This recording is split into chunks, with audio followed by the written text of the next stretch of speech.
할렐루야. 오늘 2부 예배 나오신 여러분 모두를 주의 이름으로 축복하고 환영합니다.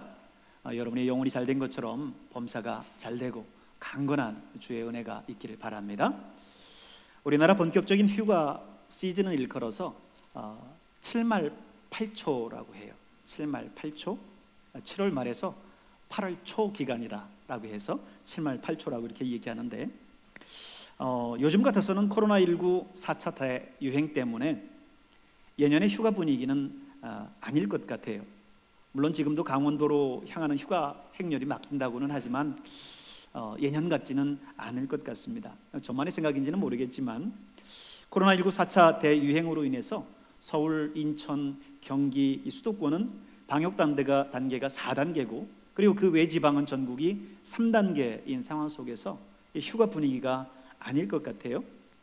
제가 어제까지 말씀을 준비할 때까지만 해도 이러했는데 오늘 제가 보면서 인터넷 뉴스를 잠깐 보니까 강릉에 확진자들이 발생했다라고 하는 소식을 듣고는 고성으로 몰렸다고 그래요. 고성에 45만이 몰리고 제주도에 100만이 몰렸다라고 이렇게 이야기를 합니다. 일부 학자들은 서울만이 아니라 전국을 4단계로 상향해야 된다 이렇게 이야기를 하는데, 근데 그게 말같이 쉽겠습니까? 국민들이 거리두기 피로감 때문에 정부로서도 그게 쉽지 않을 겁니다. 벌써 코로나와 함께 지내온 세월이 1년 반이잖아요. 1년 반 동안 우리가 얼마나 소상공인들을 비롯해서 또 종교계는 역시 말할 나위 없고 참 많은 그 어려움들을 겪었습니다. 그런데 이 피로감 속에서 정부가 그 모든 것들을 다 막아 세우기가 쉽지 않을 거예요. 이렇게 사회적 거리두기가 장기화되자 사람들의 일상이 참 많이 변했습니다. 식사하러 못 가니까 포장이나 배달 음식들을 많이 시키고요. 또 휴가도 해외로 못 가니까 국내로, 또 국내도 제한이 많은 지역이 있으니까 사람들 많지 않은 곳으로 그렇게 찾아 옮겨가고 있습니다. 그 대표적인 것이 호캉스가 아닐까 싶어요. 호캉스. 이 호캉스가 호텔에서 누리는 바캉스라고 해서 등장한 신조어인데요. 호텔에서 휴가를 보내는 것을 일컫습니다.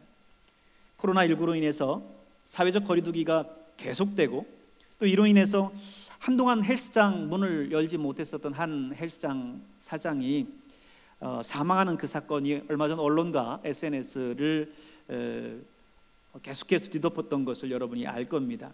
또 어떤 헬스장 사장은 점검 나온 공무원 있는 데서 헬스 기구들을 창밖에 집어 던지면서 다 가져가라, 이래 주거나 저래 주거나 똑같다 이러면서 저항을 했다라고 하지 않습니까? 유튜브 한 방송에서는 헬스장을 운영하는 한 유튜버가 술과 치킨 그리고 기름지고 탄수화물 많은 그런 음식들을 내놓고 먹으면서 한동안 이제 헬스장 운영할 일 없으니까 이거라도 먹어야 되겠다 이렇게 하면서 망가지는 모습을 보여줬어요. 그만큼 지금의 현실이 어렵다라고 하는 것을 보여주는 거죠. 유튜브라고 하는 매체를 통해서 특별히 헬스장에 종사하는 분들이 이런 어려움들이 있다라고 하는 것을 보여주려고 만든 영상인데, 정말 한동안 그 조회수가 엄청나게 올라갔었습니다.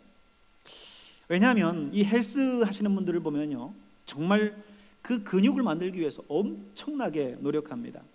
탄수화물이 아닌 그리고 또 기름진 음식도 아닌 그런 음식들로만 철저하게 식이 조절하면서 개인 PT로 몸을 만들어야 가능한 거거든요.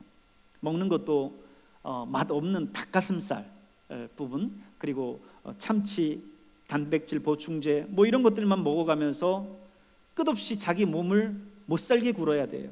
그래야 식스팩도 나오고 그리고 가슴 근육도 나오고 알통도 나오고 그러는 거거든요.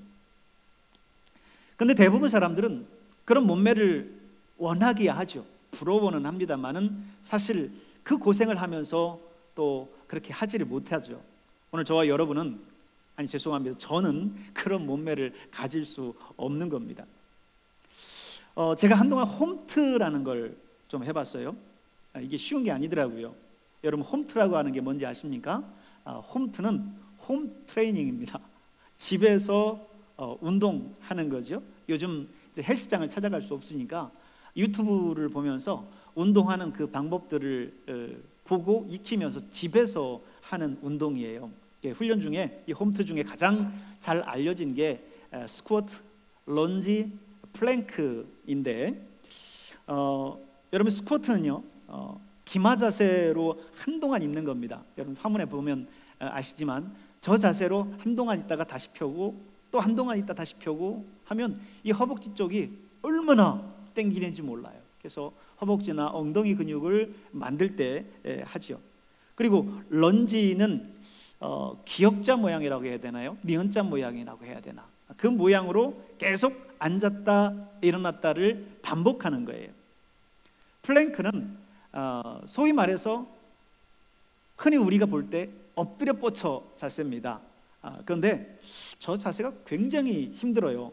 처음에는 잠깐 동안은 별거 아닌 것 같은데 저 자세를 유지하면서 계속 있으려면 굉장히 힘듭니다. 이 자세가 중요하고 꾸준히 하는 게 중요해요. 제가 얼마 전 너무 피곤하고 또 간 수치도 올라가고 해서 병원에 갔는데 저보고 PT를 하라는 거예요. PT. 제가 처음에 PT요? 저한테는 익숙한 용어가 아니라서 잠깐 이 PT 그러니까 어떤 생각이 났냐면 군대 갔을 때 이 팔 벌려뛰기 하는 거 있잖아요. 그거 생각을 잠깐 했다가 퍼서널 트레이닝이구나 그러면서 이제 헬스클럽 갔을 때 그 개인 교습해주는 그 사람들 있잖아요. 그 사람들을 통해서 이제 교육 받으면서 하는 이제 그런 트레이닝을 이야기를 하는 건데 사실 이야기를 하기를 근력 운동을 해야 된다라고 하는 거예요. 50대에 근력 운동을 안 하면 이제 마지막이다. 왜냐하면 그 이후부터는 아무리 근력 운동을 해서 근육을 늘리려고 해도 근육량을 늘리려고 해도 30대 40대 이 30대 때 운동해서 근력이 생기는 거하고 근육이 생기는 거하고 천지 차이라는 거예요. 생기지는 않고 계속해서 까먹는다는 거예요.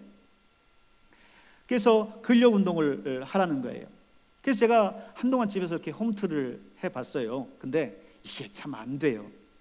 집에서 열심히 하려고 하면 마음 먹고 해도 한 달도 제대로 못하는 것 같아요. 하다가 못하고 이거는요 피나는 노력과 엄청난 자기 자신과의 싸움입니다. 그래서 사람들이 왜 비싼 돈 내고 헬스클럽 가갖고 거기서 이 PT를 하는지 알겠다라는 생각을 했어요. 사실 헬스클럽 가서 그렇게 짜여진 그런 스케줄에 따라서 그렇게 운동을 한다 해도 이거는요 끊임없는 자기와의 싸움입니다. 근데 여러분 우리의 신앙도 사실 마찬가지예요. 이번 여름 여러분 신앙의 근육을 한번 키워보시지 않겠습니까? 물론 지금은 기도원이다, 여름 수련회다, 뭐다 할 수 있는 그런 환경이 아니죠. 집합금지이기 때문에 여름 수련회 하기도 어렵고 또 기도원에 가서 기도한다는 것도 가능하지 않습니다. 그렇지만 집에서 홈트라도 하십시오. 신앙의 홈트라도 하세요. 홈 트레이닝 열심히 집에서 성경 필사도 하시고, 제가 성경 필사 얘기하면 우리 성도들 다 고개를 숙여요. 근데 이번에 성경 필사한 그 내용들을 보니까 참 많이 제가 생각한 것 이상으로 우리 성도들 많이 참여했고 또 많은 분량을 쓰셨어요. 그래서 지난주에 우리 성경 필사한 내용들을 이렇게 나누어 드렸습니다만은 성경 필사를 하든지 성경 읽기를 하든지 아니면 그것도 힘들다고 하면 설교 방송이라도 계속해서 틀어보는 거예요. 오늘 저희가 유튜브 설교 방송을 계속해서 올리지만 계속해서 들을 수 있잖아요. 내가 오늘 예배 참석해서 잠깐 다른 생각해서 지나쳤던 말씀도 다시 한번 들으면서 그 말씀을 내 마음 가운데 새길 수 있잖아요. 그렇기 때문에 여러분 집에서 신앙의 홈트를 해보세요. 열심히 신앙의 홈트를 해보시기 바랍니다. 최근 비대면 예배니 뭐니 하면서 온라인으로 예배 드려라 이렇게 하는데 물론 이게 대면 예배를 대신할 수는 없습니다. 그래서 저는 현장에 나오셔서 예배를 드리라고 권해요. 그리고 유튜브는 부가적으로 병행하는 겁니다. 이 자리에 나올 수 없는 기저질 환자라든지 아니면 병원에 있는 분들, 또 아니면 방송 선교를 위해서 우리가 계속해서 유튜브를 올리는 거예요. 또 여러분이 집에 가셔서 다시 듣기를 하면서 그 말씀을 계속해서 듣고 또 들으면서 여러분이 늘 말씀과 함께 동행하라고, 그래서 계속해서 유튜브를 올려드리는 겁니다. 이것이 비대면 예배가 올바르기 때문에 그렇게 해드리는 것만 아니에요. 겉으로 보이는 몸의 근육도 그렇지만 여러분, 신앙의 근육, 이 신앙의 근육은 참 중요해요. 어떤 어려움이나 고난이 와도 흔들리지 않는 건강한 신앙의 근육, 그 신앙의 근육들을 한번 만들어 보십시오. 다시 다리가 부실하면요, 늙어서 걸을 수가 없어요. 저희 어머니가 연세 드시면서 이제 걷기 힘드시니까 자꾸 안 걸으시려고 해요. 왜냐하면 피곤하거든요. 다리가 아프거든요. 근데 안 걸으면 어떻게 되는지 아시죠? 안 걸으면, 다리 아프다고 안 걸으면 아예 못 걸어요. 아예 못 걷는 거예요. 힘들어도 웬만하면 걷고, 그래서 다리의 근력을 키우려고 해야, 그래야 걸을 수 있는 겁니다. 신앙의 근육도 마찬가지예요. 신앙의 근육도 정말 하나님 앞에 나와서 믿음으로 살려고 노력하는 그런 모습들이 있어야 우리의 신앙의 근육들도 생기는 거예요. 기도하는 것보다, 기도 안 하는 게 훨씬 편하죠. 말씀 읽고 말씀 성경 필사하는 것보다 그냥 안 하는 게 편하죠. TV 보면서 하나님 말씀을 계속해서 듣는 것보다 드라마 보고 영화 보는 게 훨씬 더 재미있죠. 그런데 자꾸 편하자고 하는 나의 그 육적인 욕망들, 거기에 따라가다 보면 내 신앙의 근육이 자꾸 부실해져요. 자꾸 부실해져요. 기도하고 말씀 읽고 예배드리고 봉사하고 수많은 땀과 눈물을 쏟아야 우리의 영적인 신앙의 근육도 생기는 거예요. 그래야 어떤 시험을 만나도 이길 수 있는 그런 튼튼한 청년과 같은, 독수리가 날개치면서 올라가는 것과 같은 그런 신앙을 가질 수 있는 겁니다. 이 신앙의 근육이 없으니까 조그만 시험이 와도 그게 시험이 되고 무너지고 교회 안 나간다고 그러고 교회 옮긴다고 그러고 그러는 거예요. 왜? 신앙의 근육이 약하니까 작은 시험만 와도 그냥 부실해서 넘어지는 거죠. 오늘 저는 하나님께서 아담에게 물으셨었던 이 질문을 가지고 여러분하고 좀 더 깊이 말씀을 좀 묵상하려고 합니다. 3장 9절에 있는 말씀, 오늘 본문 말씀이죠. 여호와 하나님이 아담을 부르시며 그에게 이르시되 네가 어디 있느냐, 너희가 어디 있느냐, 네가 어디 있느냐, 이렇게 묻고 있어요. 이 질문이 여러분 언제 주어진 질문인지 아시죠? 하나님께서 아담에게 동산에 있는 모든 실과는 네가 먹되 동산 중앙에 있는 실과만큼은 먹지 말아라. 먹으면 네가 반드시 죽게 될 거다, 이렇게 말씀하셨어요. 그런데 아담이 사는 이 동산에 누가 찾아왔느냐면 간교한 뱀이 찾아왔어요. 이 뱀이 이제 그 아담과 하와를 유혹하는 거예요. 그 유혹에 넘어가서 그만 따먹지 말라고 한 그 금단의 열매 선악과를 따먹고 말았어요. 그리고는 두려워 떨며 하나님 낯을 피해 숨었습니다. 바로 그때 하나님께서 아담에게 하신 질문이 오늘 본문에 있는 질문이에요. 아담아, 네가 어디 있느냐? 네가 어디 있느냐? 이것을 문자 그대로 보면 마치 하나님이 아담이 현재 있는 위치가 어디 있는지, Where are you? 어디 있는지 묻는 것 같아요. 그런데 여러분 생각해 보세요. 전지전능하신 하나님이에요. 무소부재하신 하나님이십니다. 그 하나님이 지금 아담이 어디 숨어 있는지 몰라가지고 숨바꼭질하면서 아담아 네가 어디 있느냐 이렇게 물으면서 지금 아담을 불렀겠습니까? 아니죠. 이것은 아담으로 하여금 자신의 위치를 정확하게 돌아보라고 부르는 부름입니다. 아담아, 내가 있어야 할 위치가 지금 어디더냐?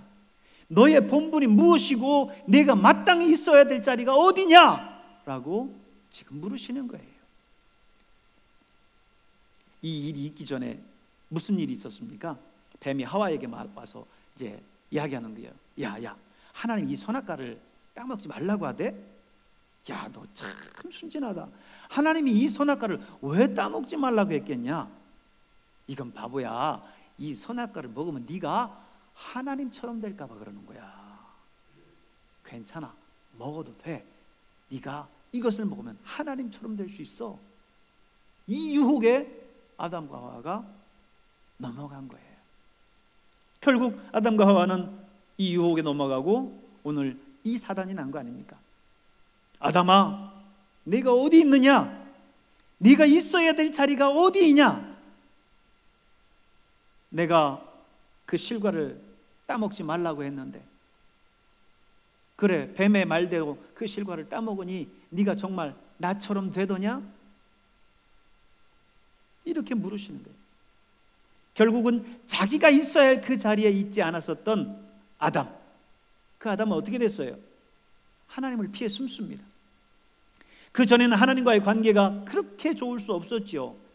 하나님이 6일 동안 천지를 창조하셨고 그 마지막 날에 당신의 형상을 따라서 인간을, 아담을 창조하셨습니다. 그리고 그 모든 것들을 다스리게 하셨어요. 아담아, 내가 창조한 이 모든 것들을 보느냐?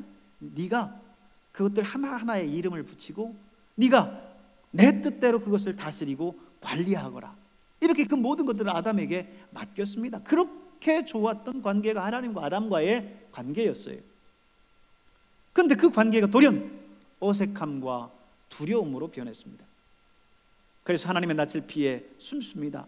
그래서 하나님께서 아담아, 내가 어디 있느냐? 이렇게 찾으니까 아담이 뭐라고 대답해요? 10절에 내가 동산에서 하나님의 소리를 듣고 내가 벗었으므로 두려워하여 숨었나이다. 이렇게 대답해요. 두려워하여 숨었나이다.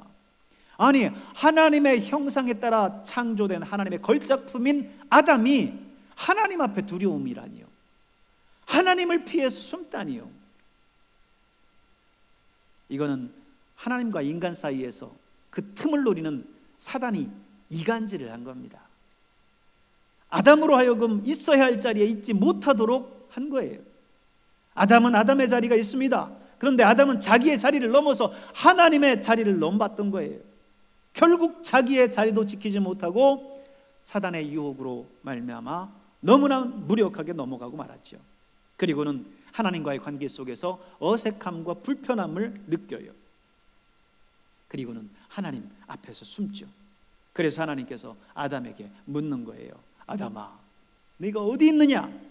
아담아, 내가 있어야 할 자리가 어딘데 네가 지금 왜 거기 있느냐? 이렇게 말씀하고 계신 거예요. 여러분, 혹시 여러분이 지금 있어야 할 자리는 어디입니까? 여러분이 지켜야 할 자리는 또 무엇입니까? 그런데 아담이 자기의 자리를 떠남으로 인해서 하나님이 만들어 놓으신 그 질서가 깨져버렸어요. 그렇기 때문에 자기의 있어야 할 그 자리가, 그 자리를 지키는 것이 중요한 거예요. 자녀들은 가정에서 자녀가 머물러 있어야 할 자리가 있습니다. 부모는 부모로서 마땅히 머물러 있어야 할, 지켜야 할 부모로서의 자리가 있습니다. 학교에서는 학생으로서, 교사는 교사로서 머물러야 할 자리가 있는 거예요. 교회도 마찬가지입니다. 여러분이 성도로서, 그리고 제가 목사로서 머물러야 할 자리가 있어요. 내가 있어야 할 그 자리를 벗어나면 그때부터 그 질서가 무너지기 시작하는 거예요. 사단은 그 틈을 타기 시작합니다. 그래서 우리는 우리가 늘 있어야 할 자리에 있어야 돼요. 지금 우리는 now and here, 지금 우리는 그 자리에 있는가? 라고 하는 질문을 스스로에게 날마다 던져 봐야 돼요.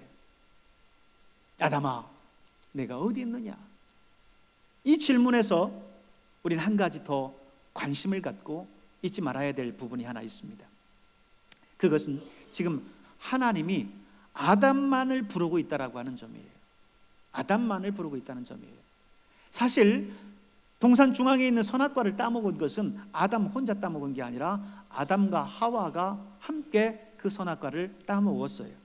그런데 지금 하나님은 누구를 부르냐면 아담을 부르세요.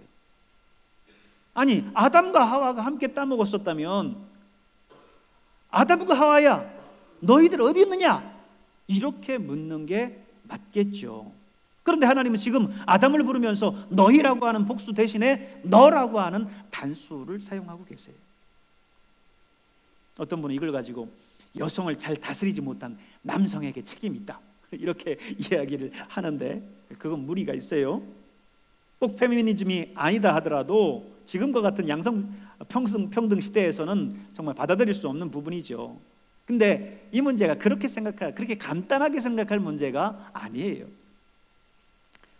덴마크의 실존주의 철학자인 키에르케고르라고 하는 사람이 죽음에 이르는 질병이라고 하는 책에서 이 질문에 대해서 이렇게 얘기했습니다. 인간은 신 앞에 선 단독자다. 신 앞에 선 단독자다 그랬어요. 여러분, 단독자라고 하는 게 뭘까요? 이거는 어떤 것으로도 대신할 수 없는 존재라는 뜻이에요. 하나님 앞에 원투원, 하나님과 나 1대1의 존재라는 거예요. 그게 바로 단독자의 개념이에요. 하나님이 지금 아담아, 네가 어디 있느냐라고 하는 이 질문은 바로 우리가 하나님 앞에 철저히 단독자로밖에 설 수 없다라고 하는 것을 우리에게 가르쳐주고 있어요. 우리가 가족과 함께 있고 또 한 교회 안에 있고 한 회사 안에 있어도 결국 마지막 결론은 나라는 거예요. 하나님이 나를 평가할 때 그 누구도 나를 대신해 주지 않는다라는 겁니다. 칭찬도 심판도 내가 받는 거예요. 내 아버지도 내 어머니도 내 아내도 내 남편도 나를 대신하거나 대리할 수 없어요. 부모가 아이들이 배고프다고 하면 먹을 걸 사주죠. 졸리다고 하면 재워줍니다. 심심하다고 하면 놀아주고 아프다고 하면 병원에 데려다 줘요. 하지만 내가 대신해 줄 수는 없어요. 눈에 넣어도 안 아픈 애들이긴 하지만 내가 대신 아파줄 수 없어요. 대신 먹어준다고 해서 그 아이가 배부르지도 않습니다. 수능 장소에 가서 시험을 쳐야 되는데 애가 힘들다고 해서 내가 가서 대신 그 수능을 치러줄 수 없는 거예요. 그게 바로 단독자의 개념이에요. 그런데 이 원리는 우리의 신앙에도 그대로 적용됩니다. 여러분이 아무리 가족을 사랑한다고 해도, 여러분의 자녀와 지금 함께 있다라고 해도 하나님 앞에 설 때에는 철저히 홀로 서야 돼요. 내가 어디 있느냐라고 하는 하나님의 질문 앞에 인간은 단독자로 서야 된다는 겁니다. 누구도 대신해 줄 수 없고 누구도 그 앞에 핑계댈 수가 없어요. 철저히 벌거벗은 모습으로 있는 그대로의 모습으로 서야 되는 것입니다. 번들어한 의상으로 우리를 가릴 수 없어요.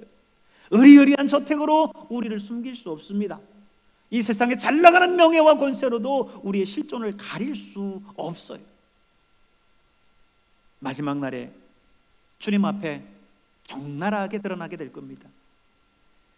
바라기는 주님 오시는 그날에 우리가 있어야 할 그 자리에 있음으로 인해서 우리 주님이 우리를 찾으면서 이 목사에 어디 있느냐, 이 장로에 어디 있느냐, 이 집사에 어디 있느냐 말씀하시는 그 하나님의 말씀을 우리가 듣지 않길 바랍니다. 주님의 날, 저와 여러분이 주님을 맞을 때 부끄러움이 없는 모습으로 우리 주님을 뵐 수 있길 바라요. 아담이 부끄러워 하나님 낯을 패 숨는 것이 아니라 하나님 앞에 떳떳하게 기쁜 마음으로 하나님 앞에 나아가서 즐겁게 교제했던 것처럼, 최초에 그랬던 것처럼 오늘 우리의 모습은 마지막 때에 주님 오셨을 때에 바로 그런 모습이어야 될 줄로 믿습니다. 주님 앞에서는 그날 정말 철저히 단독자로 서는 그때에 오늘 하나님 앞에 기쁜 모습으로 착하고 충성된 종으로서 서는 여러분 될 수 있기를 주님의 이름으로 축원합니다. 기도하겠습니다.